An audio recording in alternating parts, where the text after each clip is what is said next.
ಇತ್ತೀಚಿನ ದಿನಗಳಲ್ಲಿ ಹೆತ್ತವರು ಬೇಡ, ಆದರೆ ಅವರ ಆಸ್ತಿ ಬೇಕು ಅಂತ ಹಾತೊರೆಯುವ ಮಕ್ಕಳು ಇನ್ನು ಮುಂದೆ ಬಿ ಕೇರ್ಫುಲ್. ಯಾಕೆಂದರೆ ರಾಜ್ಯ ಸರ್ಕಾರ ಒಂದು ಕಠಿಣ ನಿಯಮವನ್ನು ತರೋದಕ್ಕೆ ಈಗ ಮುಂದಾಗಿದೆ. ಇನ್ನು ಮುಂದೆ ನೀವೇನಾದರೂ ಹೆತ್ತವನ್ನ ನಿರ್ಲಕ್ಷ್ಯ ಮಾಡಿದ್ರೆ ಆಸ್ತಿನೂ ಇಲ್ಲ, ಉಯಿಲೂ ಇಲ್ಲ ಅನ್ನುವ ರೀತಿಯಲ್ಲಿ ತೀರ್ಮಾನ.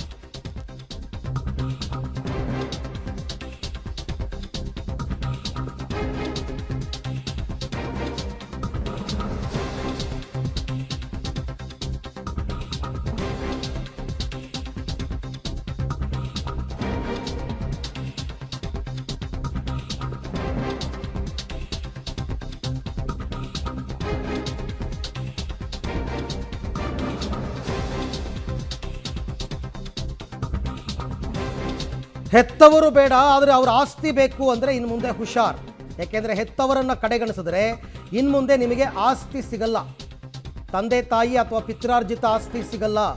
ಸಂಧ್ಯಾಕಾಲದಲ್ಲಿ ತಂದೆ ತಾಯಿ ಕಡೆಗಣಿಸಿದ್ರೆ ಆಸ್ತಿ ಮತ್ತು ಉಯಿಲು ರದ್ದಾಗುತ್ತೆ. ಚಿಕಿತ್ಸೆ ನೆಪದಲ್ಲಿ ಆಸ್ಪತ್ರೆಗಳಲ್ಲೇ ಹೆತ್ತವರನ್ನು ಬಿಟ್ಟು ಹೋಗ್ತಾ ಇದ್ದಾರೆ ಮಕ್ಕಳು. ಇತ್ತೀಚೆಗೆ ಹಿರಿಯ ನಾಗರಿಕರ ಕಲ್ಯಾಣ ಕಾಯ್ದೆ 2007 ಅಡಿಯಲ್ಲಿ ಕ್ರಮಕ್ಕೆ ಈಗ ಆದೇಶವಾಗಿದೆ. ಕಂದಾಯ ಆಯುಕ್ತರಿಗೆ ಪತ್ರ ಬರೆದು ಕ್ರಮಕ್ಕೆ ಆಸ್ಪತ್ರೆ ಮುಖ್ಯಸ್ಥರಿಗೆ ಸೂಚನೆಯನ್ನು ಕೊಡಲಾಗಿದೆ. ವೈದ್ಯಕೀಯ ಶಿಕ್ಷಣ ಸಚಿವ ಶರಣಪ್ರಕಾಶ್ ಪಾಟೀಲ್ ಈ ಸೂಚನೆಯನ್ನು ಕೊಟ್ಟಿದ್ದಾರೆ. ಇತ್ತೀಚೆಗೆ ಏನಾಗ್ತಾ ಇದೆ, ಈ ಗೌರ್ನಮೆಂಟ್ ಹಾಸ್ಪಿಟ್ಲ್ಗಳಿಗೆ ವಯೋವೃದ್ಧರನ್ನು ತಂದು ಬಿಟ್ಬಿಟ್ಟು ಹೊಟ್ಟೋಗೋದು. ಅಡ್ಮಿಷನ್ ಮಾಡಿಸ್ಬೇಕಾದ್ರೂ ತಪ್ಪು ಅಡ್ರೆಸ್ ಕೊಡೋದು ಅಥವಾ ತಪ್ಪು ಮೊಬೈಲ್ ನಂಬರ್ ಕೊಡೋದು, ಕೊಟ್ಬಿಟ್ಟು ಹೊಟ್ಟೋಗೋದು. ಆಮೇಲೆ ಏನಿಲ್ಲ, ಕಾಂಟ್ಯಾಕ್ಟ್ ಇಲ್ಲ, ಏನಿಲ್ಲ. ಅಯ್ಯೋ ಸರ್ಕಾರ ನೋಡ್ಕೊಳ್ಳುತ್ತೆ, ಆಸ್ಪತ್ರೆ ನೋಡ್ಕೊಳ್ಳುತ್ತೆ. ಬಟ್ ಅವ್ರು ಬರೆದಿಟ್ಟಿರೋ ಉಯಿಲು, ಅವ್ರ ಆಸ್ತಿ, ಅದೆಲ್ಲ ಏನು ಗತಿ ನೋಡಿ. ವೃದ್ಧಾಪ್ಯ ತಂದೆ ತಾಯಿಯನ್ನು ಇತ್ತೀಚೆಗೆ ಕಡೆಗಣಿಸೋದು ಜಾಸ್ತಿ ಆಗಿದೆ ಮಕ್ಕಳಿಂದ. ಚಿಕಿತ್ಸೆ ನೆಪದಲ್ಲಿ ಆಸ್ಪತ್ರೆಯಲ್ಲಿ ಬಿಟ್ಟು ಹೋಗ್ತಾ ಇದ್ದಾರೆ ಮಕ್ಕಳು. ಬೆಳಗಾವಿ ವೈದ್ಯಕೀಯ ವಿಜ್ಞಾನ ಸಂಸ್ಥೆ ವಿಮ್ಸ್ನಲ್ಲೇ 150 ಕೇಸ್ ಇದೆ ಅಂತ ಈ ಥರದ್ದು. ರಾಜ್ಯದ ವಿವಿಧೆಡೆ 100ಕ್ಕೂ ಹೆಚ್ಚು ಕೇಸ್ಗಳಿದೆ ಈ ಥರದ್ದು. ಪೇರೆಂಟ್ಸನ್ನು ಕರ್ಕೊಂಬರೋದು, ಅಡ್ಮಿಟ್ ಮಾಡೋದು, ಆಮೇಲೆ ಹೊಟ್ಟೋಗೋದು, ಈ ಥರ ಮಾಡ್ತಾ ಇದ್ದಾರೆ. ಏನು ಮಾಡಬೇಕು ಇಂಥವ್ರಿಗೆ? ಇನ್ಫ್ಯಾಕ್ಟ್ ಕೋರ್ಟ್ ಕೂಡ ಇಂಥವ್ರ ವಿರುದ್ಧ ಕಠಿಣ ಕ್ರಮಕ್ಕೆ ಹೇಳಿತ್ತು. ಕೋರ್ಟ್ ಕೂಡ ಯಾರು ತಂದೆ ತಾಯಿಯನ್ನು ಜೀವನದ ಸಂಧ್ಯಾಕಾಲದಲ್ಲಿ ಕಡೆಗಣಿಸ್ತಾರೋ ಅಂಥವರಿಗೆ ತಂದೆ ತಾಯಿ ಆಸ್ತಿ ಇಲ್ಲ, ನೋಂದಣಿಯಾಗಿದ್ದರೂ ರದ್ದು ಮಾಡ್ತೀವಿ ರಿಜಿಸ್ಟ್ರೇಷನ್ ಆಗಿದ್ದರೆ ಅಂತ ಹೇಳಿದ್ದು. ಈಗ ರಾಜ್ಯ ಸರ್ಕಾರ ಕೂಡ ಅದಕ್ಕೆ ಸಂಬಂಧಪಟ್ಟಂತೆ ಕಠಿಣ ನಿರ್ಧಾರವನ್ನು ತೆಗೆದುಕೊಳ್ಳೋದಕ್ಕೆ ಮುಂದಾಗಿದೆ. ಇದಕ್ಕೆ ಸಂಬಂಧಪಟ್ಟಂತೆ ವೈದ್ಯಕೀಯ ಶಿಕ್ಷಣ ಸಚಿವ ಶರಣಪ್ರಕಾಶ್ ಪಾಟೀಲ್ ಅವರು ಸೂಚನೆ ಕೊಟ್ಟಿದ್ದಾರೆ. ನಿನ್ನೆ ಎಲ್ಲ ಸರ್ಕಾರಿ ಆಸ್ಪತ್ರೆಗಳ ಡೀನ್ಗಳ ಒಂದು ಸಭೆ ನಡೆದಿತ್ತು. ಆ ಸಭೆಯಲ್ಲಿ ಸುಮಾರು ಹಾಸ್ಪಿಟಲ್ ಡೀನ್ಗಳು ಈ ಸಮಸ್ಯೆಯನ್ನು ವೈದ್ಯಕೀಯ ಶಿಕ್ಷಣ ಸಚಿವರ ಮುಂದೆ ಇಟ್ಟಿದ್ದಾರೆ.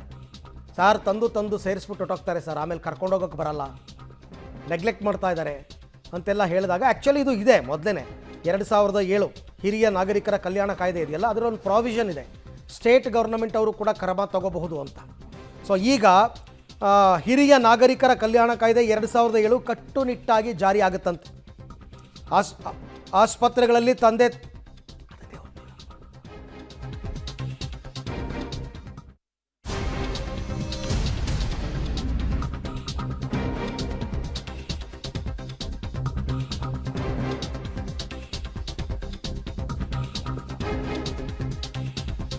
ನಾಗರಿಕರ ಕಲ್ಯಾಣ ಕಾಯ್ದೆ 2007 ಕಟ್ಟುನಿಟ್ಟು ಜಾರಿ. ಆಸ್ಪತ್ರೆಗಳಲ್ಲಿ ತಂದೆ ತಾಯಿ ಬಿಟ್ಟು ಹೋಗಿದ್ರೆ ಕ್ರಮ. ಕಂದಾಯ ಇಲಾಖೆಗೆ ಮಾಹಿತಿ ನೀಡಲು ಆಸ್ಪತ್ರೆ ಮುಖ್ಯಸ್ಥರಿಗೆ ಸೂಚನೆ. ಮಕ್ಕಳ ಹೆಸರಿಗೆ ಆಸ್ತಿ ಬರೆದಿದ್ರೆ ರದ್ದಿಗೆ ಸೂಚನೆ. ಉಯಿಲು ಬರೆದಿದ್ರೂ ಕೂಡ ಇನ್ನು ಮುಂದೆ ರದ್ದು. ಹೆತ್ತವರನ್ನು ಕಡೆಗಣಿಸಿದರೆ ಇನ್ನು ಮುಂದೆ ಆಸ್ತಿ ಸಿಗಲ್ಲ.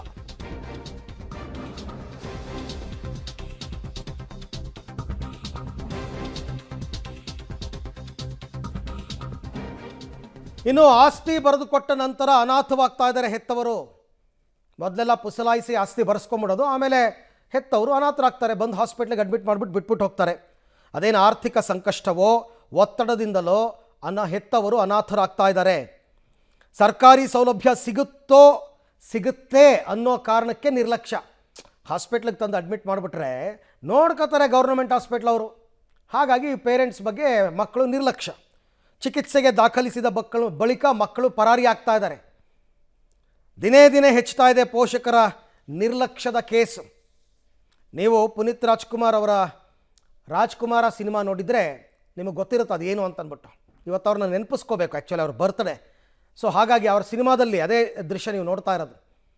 ಆಸ್ತಿ ಎಲ್ಲ ಬರೆಸ್ಕೊಂಡು ತಂದೆ ತಾಯಿಯನ್ನು ನಿರ್ಲಕ್ಷ್ಯ ಮಾಡ್ತಕ್ಕಂಥ ಮಕ್ಕಳ ವಿರುದ್ಧ ಕಠಿಣ ಕ್ರಮ ಕೈಗೊಳ್ಳೋದಕ್ಕೆ ಈಗ ರಾಜ್ಯ ಸರ್ಕಾರ ಮುಂದಾಗಿದೆ. ಈ ಮಾಹಿತಿಯನ್ನು ವೈದ್ಯಕೀಯ ಶಿಕ್ಷಣ ಸಚಿವ ಶರಣಪ್ರಕಾಶ್ ಪಾಟೀಲ್ ಅವರು ಪಬ್ಲಿಕ್ ಟಿವಿ ಜೊತೆ ಹಂಚಿಕೊಂಡಿದ್ದಾರೆ. ಹೇಗಿರುತ್ತೆ ಈ ಕಾಯ್ದೆ, ಪ್ರಾವಿಷನ್ ಏನೇನಿದೆ, ಯಾವ ಥರ ಕ್ರಮ ತಗೋತಾ ಇದ್ದೀವಿ ಅಂತ. ಕಟ್ಟುನಿಟ್ಟಿನ ಸೂಚನೆಯನ್ನು ಕೂಡ ಈಗಾಗಲೇ ಕೊಟ್ಟಿರ್ತಕ್ಕಂಥದ್ದು. ಈಗ ನಮ್ಮ ಜೊತೆ ವೈದ್ಯಕೀಯ ಶಿಕ್ಷಣ ಸಚಿವರಾದ ಶರಣಪ್ರಕಾಶ್ ಪಾಟೀಲ್ ಅವರು ಇದ್ದಾರೆ, ಬನ್ನಿ ಅವ್ರನ್ನ ಮಾತಾಡ್ಸೋಣ. ಸರ್, ಇತ್ತೀಚಿನ ದಿನಗಳಲ್ಲಿ ಸರ್ಕಾರಿ ಆಸ್ಪತ್ರೆಗಳಲ್ಲಿ ವೃದ್ಧರನ್ನ ಅವರ ತಂದೆ ತಾಯಿಗಳನ್ನ ಬಿಟ್ಟು ಹೋಗ್ತಾ ಇರೋ ಪ್ರಕರಣ ಜಾಸ್ತಿ ಆಗ್ತದೆ. ನಿಮ್ಮ ಕ್ರಮ ಏನಿದೆ? ನೋಡಿ, ಈಗಾಗಲೇ ನಾನು ಎಲ್ಲ ಡೈರೆಕ್ಟರ್ಸ್ಗೆ ಡೈರೆಕ್ಷನ್ಸ್ ಕೊಟ್ಟಿದ್ದೀನಿ. ಈ ರೀತಿ ಭಾಳಷ್ಟು ಅಂದರೆ ಬೆಳಗಾಮಲ್ಲಿ ನಮಗೆ ಭಾಳ ಒಂದು ದೊಡ್ಡ ಪ್ರಮಾಣದಲ್ಲಿ ಆಗ್ತಾ ಇದೆ ಅಂತ ಕಂಡು ಬಂದಿತ್ತು. ಹಾಗಾಗಿ ಅಲ್ಲಿ ನಾವು ಸೆಂಟ್ರಲ್ ಆ್ಯಕ್ಟಲ್ಲಿ ಪ್ರೊವಿಷನ್ ಇದೆ. ಏನಂತಂದರೆ ಇದು ನಮ್ಮ ಯಾರ್ಯಾರು protection of parents and senior citizens act ಇದೆ, ಅಲ್ಲಿ ಅವರಿಗೆ ನಾವು ಒಂದು ವೇಳೆ ಯಾರಾದರೂ ಮಕ್ಕಳು ಅವರನ್ನು ಸರಿಯಾಗಿ ನೋಡ್ಕೊಂಡಿಲ್ಲ ಅಂದರೆ ಅವರು ಆಸ್ತಿ ವರ್ಗಾವಣೆ ವಾಪಸ್ ಪಡಿಬೇಕಂತ ಅವಕಾಶ ಇದೆ. ಅದರಡಿ ಅಸಿಸ್ಟೆಂಟ್ ಕಮಿಷನರಿಗೆ ಕಂಪ್ಲೇಂಟ್ ಕೊಡೋಕ್ಕೆ ನಾನು ಹೇಳಿದ್ದೀನಿ. ಅಸಿಸ್ಟೆಂಟ್ ಕಮಿಷನರ್ಗೆ ಕಂಪ್ಲೇಂಟ್ ಕೊಟ್ಟು ಅದು ಆ್ಯಕ್ಷನ್ ತೊಗೊಳ್ಬೇಕು ಅಂತಕ್ಕಂಥ ಭಾಳ ಸ್ಪಷ್ಟವಾಗಿ ತಮ್ಮ ಈ ಮಾಧ್ಯಮದ ಮುಖಾಂತರ, ಪಬ್ಲಿಕ್ ಟಿವಿ ಮುಖಾಂತರ ಈ ರಾಜ್ಯದ ಜನರಿಗೆ ನನ್ನ ಮನವಿ ಇದೆ. ದಯವಿಟ್ಟು ಯಾರೂ ಆ ರೀತಿ ಮಾಡೋಕ್ಕೆ ಹೋಗಬಾರ್ದು. ಯಾಕಂದರೆ ತಂದೆ ತಾಯಿಗಿಂತ ದೊಡ್ಡದು ಜಗತ್ತಿನಲ್ಲಿ ಯಾರೂ ಇಲ್ಲ. ಹಾಗಾಗಿ ಅವರನ್ನು ನೀವು ಪಾಪ ಕಷ್ಟ ಕಾಲದಲ್ಲಿ ಅವರು ವಯಸ್ಸಾದಾಗ ನೀವು ಬಿಟ್ಟು ಹೋದರೆ ಖಂಡಿತವಾಗಿ ಇದು ಮಾನವೀಯತೆ ಆಗಲ್ಲ. ಅದಕ್ಕೆ ಆದರೆ ಕೆಲವೊಂದು ಸಾರಿ ಇದು ಜನ ಸುಮ್ಮನೆ ಸರಿಯಾಗಿ ಹೇಳಿದ್ರೆ ಅವನು ಅರ್ಥ ಮಾಡ್ಕೊಳ್ಳಲ್ಲ. ಹಾಗಾಗಿ ನಾವು ಕಾನೂನು ರೀತಿಯ ಇದಕ್ಕೆ ಪ್ರೊವಿಷನ್ನು ಇದೆ. ಅದರ ಒಂದು ಪ್ರೊವಿಷನ್ಸು ಉಪಯೋಗ ಮಾಡಿಕೊಂಡು ನಾವು ಕೂಡ ಅವರಿಗೆ ನ್ಯಾಯ ಕೊಡಿಸ್ತಕ್ಕಂಥದ್ದು ಮಾಡಬೇಕು ಅಂತಕ್ಕಂಥದ್ದು ಎಲ್ಲ ಡೈರೆಕ್ಟರ್ಸ್ಗೆ ನಾನು ಡೈರೆಕ್ಷನ್ ಕೊಟ್ಟಿದ್ದೀನಿ. ಅಂದರೆ ಪರ್ಟಿಕ್ಯುಲರ್ ಆಗಿ ಇಷ್ಟು ಪ್ರಕರಣ ಅನ್ನೋದೇನಾದ್ರು ನಿಮ್ಗೆ ತಿಳಿದು ಬಂದಿದೆ ಅಥವಾ ಎಲ್ಲ ಕಡೆ? ಬೆಳಗಾಮಲ್ಲಿ 150 ಪ್ರಕರಣ ಈ ರೀತಿ ಆಗಿದೆ. ಅದರಲ್ಲಿ ಕೆಲವೊಂದು ಅವ್ರಿಗೆ ಕಾಂಟ್ಯಾಕ್ಟ್ ಮಾಡಿ ವಾಪಸ್ ಕರ್ಕೊಂಡು ಹೋಗೋಕ್ಕೆ ಪರ್ಸ್ಯೂಡ್ ಮಾಡಿದ್ದಾರೆ. ಆಮೇಲೆ ಇನ್ನೊಂದು 70 ಕೇಸಲ್ಲಿ ಆಗಿಲ್ಲ. ಹಾಗಾಗಿ ಅವರು ಪಾಪ ಅವರಿಗೆ ವೃದ್ಧಾಶ್ರಮಕ್ಕೆ ಸೇರಿಸ್ತಕ್ಕಂಥದ್ದು ಮಾಡಿದ್ದಾರೆ.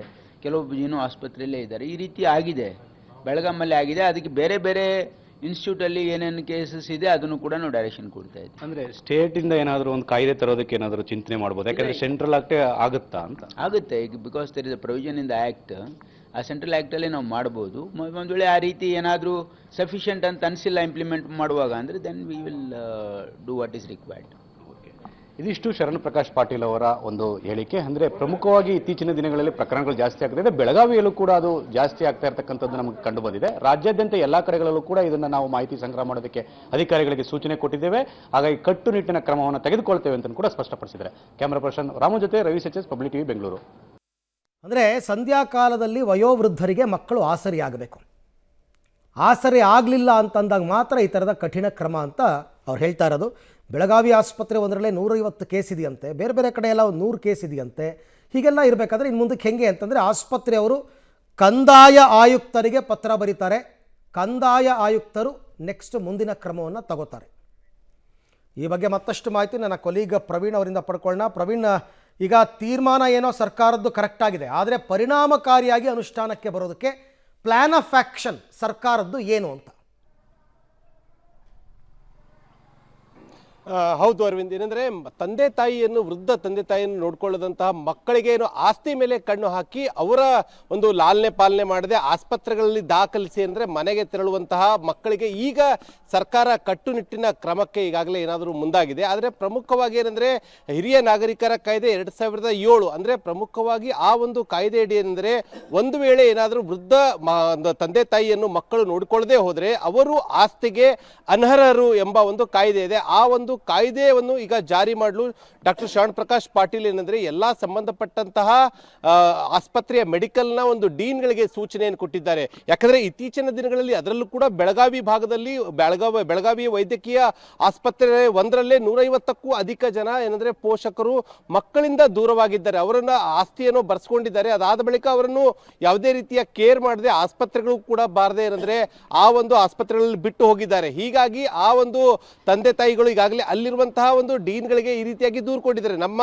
ಹೆಸರಿಗಿರುವಂತಹ ಆಸ್ತಿಯನ್ನು ಮಕ್ಕಳನ್ನು ಬರೆಸ್ಕೊಂಡಿದ್ದಾರೆ, ಅದಾದ ಬಳಿಕ ನಮಗೆ ಲಾಲನೆ ಪಾಲನೆ ಮಾಡಬೇಕಾಗುತ್ತೆ ಅನ್ನೋ ಕಾರಣಕ್ಕಾಗಿ ಈ ರೀತಿಯಾಗಿ ಆಸ್ಪತ್ರೆಯಲ್ಲಿ ದಾಖಲು ಮಾಡಿದ್ದಾರೆ ಅಂತೇಳಿ ದೂರು ಕೊಟ್ಟಿದ್ದಾರೆ. ಕೇವಲ ಬೆಳಗಾವಿಯಲ್ಲಿ 150 ಪ್ರಕರಣ ಆದರೆ ರಾಜ್ಯದ ಬೇರೆ ಬೇರೆ ಮೂಲೆಗಳಲ್ಲಿ ಜಿಲ್ಲೆಗಳಲ್ಲೂ ಕೂಡ 100ಕ್ಕೂ ಅಧಿಕ ಅಂದ್ರೆ ಮೆಡಿಕಲ್ ಕಾಲೇಜ್ಗಳಲ್ಲಿ ಇರುವಂತಹ ವೈದ್ಯಕೀಯ ಒಂದು ಆಸ್ಪತ್ರೆಗಳಲ್ಲಿ 250ಕ್ಕೂ ಹೆಚ್ಚು ಪ್ರಕರಣಗಳು ಈಗಾಗಲೇ ಏನಂದ್ರೆ ಸರ್ಕಾರ ಮಟ್ಟದಲ್ಲಿ ಇಂತಹ ಪ್ರಕರಣಗಳು ಬೆಳಕಿಗೆ ಬಂದಿವೆ. ಹೀಗಾಗಿ ಇಂತಹ ಮಕ್ಕಳಿಗೆ ಬುದ್ಧಿ ಕಲಿಸಲು ಈಗ ರಾಜ್ಯ ಸರ್ಕಾರ ಮುಂದಾಗಿದ್ದು, ಒಂದು ವೇಳೆ ಏನಾದರೂ ರಿಜಿಸ್ಟ್ರೇಷನ್ ಆದರೂ ಕೂಡ ಅದನ್ನ ರದ್ದು ಮಾಡುವಂತಹ ಕೆಲಸಕ್ಕೆ ಇದೀಗ ಸರ್ಕಾರ ಮುಂದಾಗಿದೆ. ಸದ್ಯ ಈಗ ವೈದ್ಯಕೀಯ ಸಚಿವರ ಶರಣಪ್ರಕಾಶ್ ಪಾಟೀಲ್ ಅವರು ಕೊಟ್ಟಂತಹ ಮಾಹಿತಿ ಪ್ರಕಾರ ಬೆಳಗಾವಿಯಲ್ಲಿ 150ರಲ್ಲಿ 70ಕ್ಕೂ ಹೆಚ್ಚು ಜನ ವೃದ್ಧರೇನಿದ್ದಾರೆ ಅವರನ್ನು ಮಕ್ಕಳು ನೋಡಿಕೊಳ್ಳದಂತಹ ಪರಿಸ್ಥಿತಿ ಇರುವಂತಹ ಸಂದರ್ಭದಲ್ಲಿ ಅವರನ್ನು ಅಲ್ಲಿಯೇ ಇರುವಂತಹ ಅಕ್ಕಪಕ್ಕದ ವೃದ್ಧಾಶ್ರಮಗಳಲ್ಲಿ ದಾಖಲು ಮಾಡಲಾಗಿದೆ. ಆದರೆ ಇನ್ನುಳಿದಂತಹ ಒಂದು ವೃದ್ಧರು ಅಲ್ಲೇ ಆಸ್ಪತ್ರೆಯಲ್ಲೇ ಇವತ್ತಿಗೂ ಕೂಡ ಬೆಡ್ಗಳ ಮೇಲೆ ಚಿಕಿತ್ಸೆ ಪಡಿತಾ ಇದ್ದಾರೆ. ಅವರ ಮಕ್ಕಳನ್ನು ಸಂಪರ್ಕ ಮಾಡಬೇಕಂದ್ರೂ ಕೂಡ ಸಾಧ್ಯವಾಗ್ತಾ ಇಲ್ಲ. ಅರವಿಂದ್.